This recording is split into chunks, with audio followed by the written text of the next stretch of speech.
اللہ تعالیٰ نے انسان کو بنایا ہے اور انسان بھولتا بار بار ہے اور خطائیں بھی بار بار کرتا ہے۔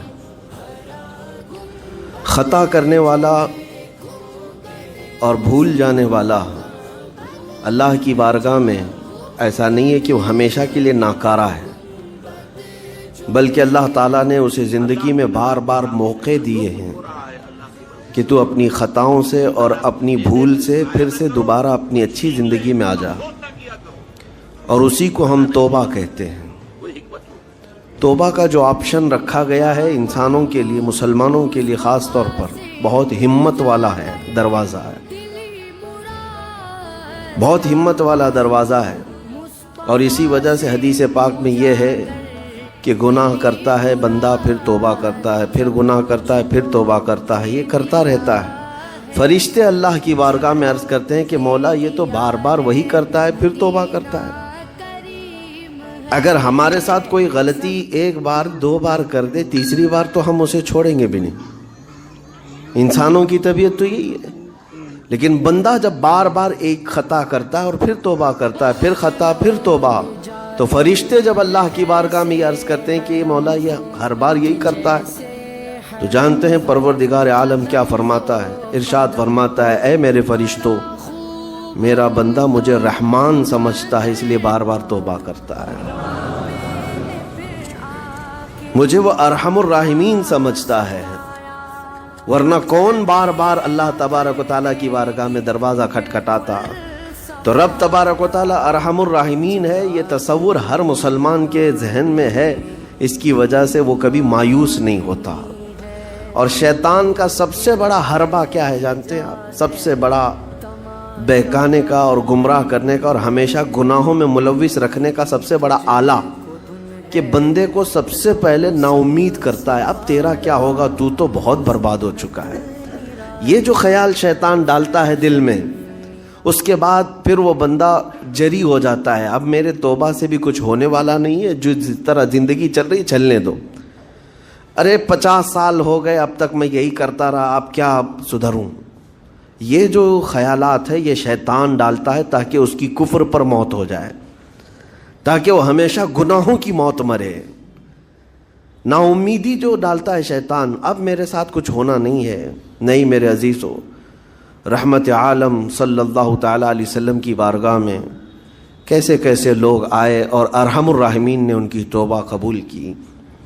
آپ کو ایک بات میں بتاؤں، سیدنا عمر ابن خطاب رضی اللہ تعالیٰ عنہ کا دور ہے، مثنوی شریف میں مولانا روم فرماتے ہیں جنت البقیع، آپ نے سنا ہوگا قبرستان مدینے کا، مدینے کے قبرستان میں رات کے وقت ایک بوڑھا آدمی 80 سال کا جو بانسری بجاتا تھا اور اسی سے پیسہ کماتا تھا، اس کی بانسری میں بڑی اچھی لے تھی، بڑی سر اچھی تھی، لوگ سنتے تھے اور پیسے دیتے تھے، لیکن بڑھاپے میں جب سانس پھولنے لگ جاتی ہے، ہانپنے لگ جاتا ہے، سانس نہیں ٹھہرتی، تو بانسری کیسے بجتی؟ اس کی لے ٹوٹ جاتی، لہجے بدل جاتے۔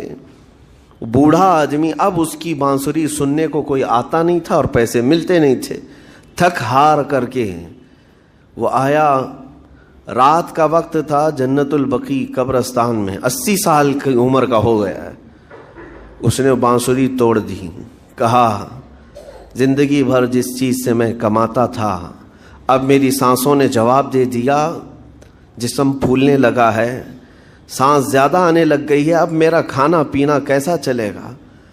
خیر ارحم الراحمین، ہوں تو تیرا ہی بندہ، میرے اہل و عیال نہیں، میرے رشتہ دار نہیں، مجھے اگر تو بھوکا مارنا ہے تو اسی قبرستان میں مار دے، یا اگر میری زندگی باقی ہے تو میرے رزق کا انتظام کر دے۔ وہ رو رہا تھا 80 سال کی عمر میں۔ جب بندہ لاچار و مجبور ہوتا ہے تو پروردگار کو ہی یاد کرتا ہے۔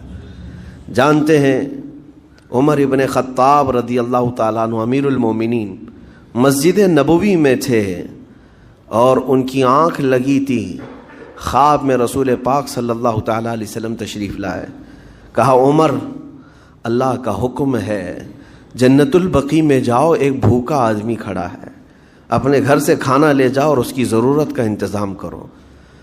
نیند کھلی تو آپ نے دیکھا اللہ کے حبیب صلی اللہ علیہ وسلم کی طرف سے حکم آیا اور رب ذوالجلال کا حکم ہے. گھر سے عمدہ کھانا لیا تو شادان لے کر کے کچھ مال و متاع بھی لے کر قبرستان میں گئے. ڈھونڈا کون ہے یہاں پر, تو دیکھا کہ ایک ہانپتا کانپتا ہوا 80 سال کا بوڑھا روتا ہوا نظر آیا. امیر المومنین اپنے ہاتھ میں توشادان لے کر اس کے قریب گئے. کہا تو بھوکا ہے؟ کہا ہاں بھوکا ہوں. بیٹھ چل میں تجھے کھلاتا ہوں. دسترخوان بچھا کر اسے اپنے ہاتھوں سے کھلایا اور اسے اپنی ضرورت کے مطابق جو ضروریات تھیں اس کی ضرورت کے مطابق وہ ساری چیزیں دی. وہ بوڑھا پوچھتا ہے آپ کون ہیں؟ حضرت عمر فاروق نے کہا میں عمر ابن خطاب ہوں. وہ ڈر گیا. حضرت عمر سے کون نہیں ڈرتا تھا کہ کہیں یہ کھلا پلا کر کے مجھے کوڑے نہ ماریں کہ زندگی بھر بانسری بجانے والا آج پکڑا گیا ہے, ہاں آج مجھے یہ سزا نہ دے دے. وہ کانپنے لگا. کہا کہ آپ یہاں کیسے؟ حضرت امیر المومنین کہتے ہیں میں خود نہیں آیا, مجھے اللہ کے رسول نے بھیجا اور رب تبارک و تعالیٰ کا حکم آیا تھا کہ تو بھوکا ہے اور تو نے رزق مانگا ہے اور مجھے تیرے رزق دے کر کے بھیجا گیا ہے. وہ چیخ مار کر کے گر پڑا زمین پر اور رونے لگا اپنے ہاتھ پھیلا کر. کہا سچ فرمایا مولا تو ارحم الراحمین ہے. 80 سال تجھ سے دور بھاگتا رہا, ایک بار کیا تجھے میں نے پکارا, تو نے وقت کے امیر المومنین کو کھانا دے کر بھیج دیا.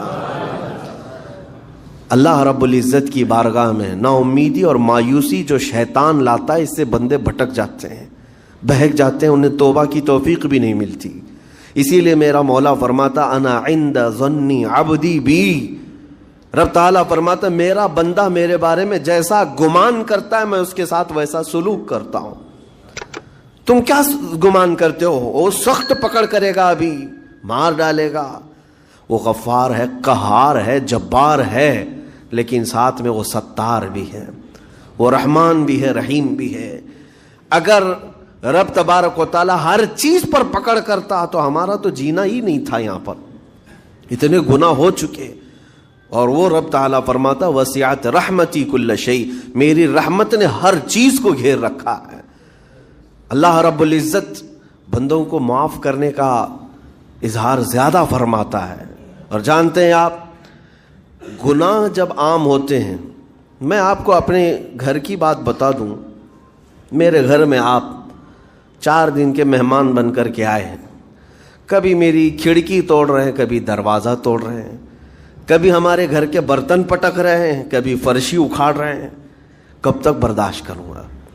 آپ کو نکال کر باہر کر دیں گے. مہمان نہیں, یہ بلا ہو گئی ہے, گھر سارا اجاڑ رہا ہے.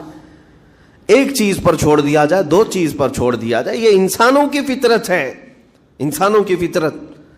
لیکن رب کائنات اپنی کائنات میں ہم بندوں کو اتارا ہے, ہم نے کیا نہیں بگاڑا اس اپنے گناہوں سے اس کی زمین کو لال کر دیا.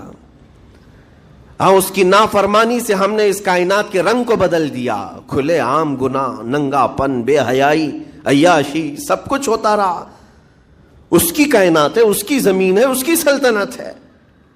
اور ان گناہوں کی وجہ سے جانتے ہیں آپ سمندر اللہ کی بارگاہ میں عرض کرتا ہے کہ مولا تو مجھے اجازت دے دے, میں ایسی طغیانی لاؤں گا کہ یہ سب ہلاک ہو جائیں گے. ہوائیں اللہ سے اجازت مانگتی ہیں تو مجھے شدت دے دے, میں اتنا تیز اڑاؤں گی کہ ان کے پرخچے اڑ جائیں.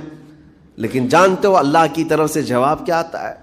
سمندر کو بھی رب تعالیٰ فرماتا ہے, ہواؤں کو بھی کہتا ہے رب تعالیٰ رک جاؤ, میں میرے بندوں کے انتظار میں ہوں, میرے بندوں کی توبہ کے انتظار میں ہوں کہ میرے بندے میرے پاس لوٹ آئیں گے. اسی لیے اللہ کے حبیب صلی اللہ تعالیٰ علیہ وسلم ارشاد فرماتے ہیں اللہ تعالیٰ کو سب سے زیادہ خوشی کس بات کی ہوتی ہے جانتے ہیں؟ رب تعالیٰ اپنے بندوں سے کب خوش ہوتا ہے؟ مثال دے کر کے میرے آقا نے فرمایا, مثال دے کر سمجھایا. صحرا میں, ڈیزرٹ میں ریتیلے میدان ہوتے ہیں, اس کا سفر بڑا ڈینجر ہوتا ہے. آج بھی ڈیزرٹ ہیں بہت سارے, سہارا ڈیزرٹ کا نام سنا ہوگا آپ نے. ہم گئے ہیں 200-250 کلومیٹر تک آپ چلتے رہو گاڑی, نہ ایک درخت نظر آتا ہے, نہ پہاڑ نظر آتا ہے, نہ گھر نظر آتا ہے, کچھ بھی نہیں. اس طرف میدان ریت کا اور آسمان لگا ہوا دکھتا ہے, ادھر بھی آسمان. تنہا ہم اکیلے نظر آتے رہتے ہیں. صحرا کا جو سفر ہوتا ہے بہت کٹھن ہوتا ہے. نبی پاک صلی اللہ تعالی علیہ وسلم مثال دیتے ہوئے ارشاد فرماتے ایک بندہ اپنی اونٹنی لے کر اس پہ ساز و سامان لے کر کھانے پینے کا صحرا کے سفر پر تھا, اور صحرا میں کھانا پانی بہت مقدار میں لی جاتی ہے کیونکہ کچھ ملتا نہیں, اور جلد سے جلد وہاں سے سفر گزار کر کے آنا. ایک بار اگر راستہ بھٹک گیا موت ہو جاتی ہے, وہاں پہ راستہ ملے گا نہیں. جس طرف بھی جاؤ تو لگے گا سیدھا ہی چل رہا ہوں, ڈائریکشن ہی نہیں پتا ہوتے صحرا میں. حضور پاک صلی اللہ علیہ وسلم فرماتے ہیں ایک بندہ صحرا کے سفر میں اپنی اونٹنی کے ساتھ ساز و سامان لے کر سفر پر تھا. بیچ راستے میں اسے نیند آئی, سویا, سو کر کے اٹھا تو دیکھا اس کی اونٹنی ساز و سامان کے ساتھ غائب ہے. صحرا میں, بیچ صحرا میں. اب جو سواری تھی وہ غائب ہے, کھانا پانی تھا وہ غائب ہے, کچھ نہیں ہے ساتھ میں. گھبرا گیا, پریشان ہوا, اپنی اونٹنی کو ڈھونڈتا ڈھونڈتا تھک گیا. کبھی ادھر کبھی ادھر, کبھی ادھر کبھی ادھر, ہر جگہ کہیں کوئی نشان نظر نہ آئے. اور جب سواری نہیں ہے تو اب کئی 100 کلومیٹر کا بغیر کھانے پینے کے کیسے سفر کرتا. تھک ہار کر کے دوسرا دن ہو کہ تیسرا دن ہو, ایک جگہ وہ بندہ سو گیا. پھر سے سو گیا, اب راستہ بھی نہیں ملتا. سویا تو نیند سے اٹھا جب تو دیکھا اس کی اونٹنی بھی موجود ہے, اس کا ساز و سامان بھی ہے. یہ مثال ہے, یہ مثال ہے. میرے آقا صلی اللہ علیہ وسلم صحابہ سے اب پوچھتے ہیں اے میرے صحابہ بتاؤ اس بندے کو جو صحرا میں گمشدہ اونٹنی جس کی مل جائے اسے خوشی کتنی ہوگی. صحابہ کہتے ہیں یا رسول اللہ اس کی تو جان میں جان آ گئی ہوگی, کیونکہ وہ جانتے تھے صحرا کا سفر کیا ہوتا ہے. کہا سب سے زیادہ اسے خوشی ہوگی کہ اس کا کھویا ہوا سامان مل گیا, کھوئی ہوئی سواری مل گئی. میرے آقا صلی اللہ علیہ وسلم فرماتے ہیں گمشدہ اونٹنی کے ملنے پر جیسے اس مسافر کو خوشی ہوئی, اس سے کئی زیادہ بڑھ کر کے رب تعالیٰ کو اس وقت خوشی ہوتی ہے جب ایک گنہگار بندہ واپس توبہ کر کے اس کی بارگاہ میں آتا ہے. رب تعالیٰ کی بارگاہ میں جب بندہ پلٹ کر کے آتا ہے, رب تعالیٰ فرشتوں پر اس بندے کو دکھا کر رشک کرتا ہے. ارشاد فرماتا ہے میرا بندہ میرے پاس آ گیا, میرا بندہ میرے پاس آ گیا ہے.